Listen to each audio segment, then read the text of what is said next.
അന്തരിച്ച നടൻ കൊല്ലം സുധിയുടെ ഭാര്യയും നടിയുമായ രേണു സുധിക്ക് പിന്തുണയുമായി എഴുത്തുകാരി എസ് ശാരദക്കുട്ടി. ഹ്രസ്വകാലത്തേക്കാണെങ്കിൽ പോലും തന്റെ നിലം ഒരുക്കിയെടുക്കാൻ താൻ പെടുന്ന പാട് രേണുവിനറിയാമെന്നും കാലത്തിനൊത്ത കോലം കെട്ടാനും വേണം ഒരു സാമർത്ഥ്യമെന്നും ശാരദക്കുട്ടി പറയുന്നു. ഫേസ്ബുക്കിലാണ് അവർ പോസ്റ്റ് പങ്കുവച്ചത്. ഫേസ്ബുക്ക് പോസ്റ്റിന്റെ പൂർണ്ണരൂപം ഇങ്ങനെ: ചാനലുകളിലെ കോമഡി പ്രോഗ്രാം ശ്രദ്ധിക്കാത്തതുകൊണ്ടാകും കൊല്ലം സുധിയെ എനിക്കറിയില്ല. എന്നാൽ അദ്ദേഹത്തിന്റെ മരണദിവസം മുതൽ രേണു സുധിയെ അറിയാം. പെർഫോമറായ രേണു സുധിയെ ഭർത്താവെന്ന നിലയിലല്ലാതെ കൊല്ലം സുധിയെ ഒരു പെർഫോമറായി ഞാൻ കണ്ടിട്ടേയില്ല. പിന്നോട്ടോടിപ്പോയി കാണണമെന്നൊന്നും തോന്നിയിട്ടുമില്ല. രേണു സുധിയുടെ വീഡിയോയും റീൽസും നമ്മൾ ആഗ്രഹിച്ചാലും ഇല്ലെങ്കിലും നമുക്ക് കാണാതിരിക്കാൻ നിർവാഹമില്ല എന്ന തരത്തിൽ തിക്കി തിരക്കി നമ്മളിലേക്ക് വരുന്നുമുണ്ട്. ദാസ് എന്ന ഒരു ആർട്ടിസ്റ്റ് താനാണ് രേണു സുധിയെ ഇന്ന് കാണുന്ന രേണു സുധി ആക്കിയതെന്ന് അവകാശപ്പെടുന്നത് കണ്ടു.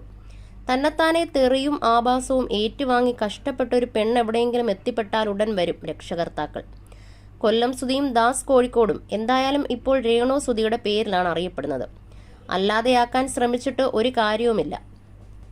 പൊട്ടിപ്പെണ്ണെന്ന മട്ടിൽ ഒന്നാന്തരം ഗെയിമുകൾ കളിക്കാൻ അറിയാവുന്ന രേണു സുധി ഇപ്പോൾ പറയുന്നതിലും മികച്ച വർത്തമാനം പറഞ്ഞു തുടങ്ങും. ആളുകൾ അറിയും ആണുകളിയും മൂത്താൽ. അവർക്കറിയാം ഹ്രസ്വകാലത്തേക്കാണെങ്കിൽ പോലും തന്റെ നിലം ഒരുക്കിയെടുക്കാൻ താൻ പെടുന്ന പാട്. കാലത്തിനൊത്ത കോലം കെട്ടാനും വേണം ഒരു സാമർത്ഥ്യം. അതിനിടയിൽ നമ്മുടെ ഇഷ്ടമോ ഇഷ്ടക്കേടോ വെറുപ്പോ രേണു സുധി കാര്യമാക്കുന്നില്ല.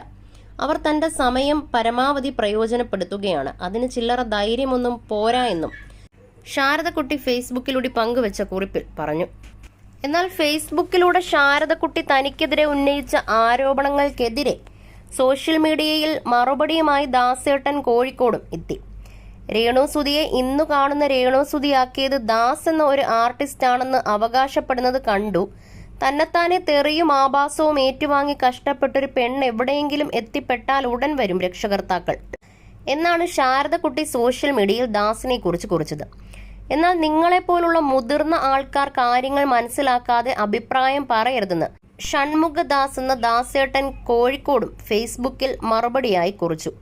കാര്യങ്ങൾ മനസ്സിലാക്കാതെ അഭിപ്രായം പറയരുത് ബഹുമാനപ്പെട്ട ശാരദക്കുട്ടി ടീച്ചറെ. നിങ്ങളെപ്പോലുള്ള മുതിർന്ന ആൾക്കാർ കാര്യങ്ങൾ മനസ്സിലാക്കാതെ അഭിപ്രായം പറയരുത്. ഞാൻ ആരുടെയും രക്ഷിതാവാണെന്ന് പറഞ്ഞിട്ടില്ല.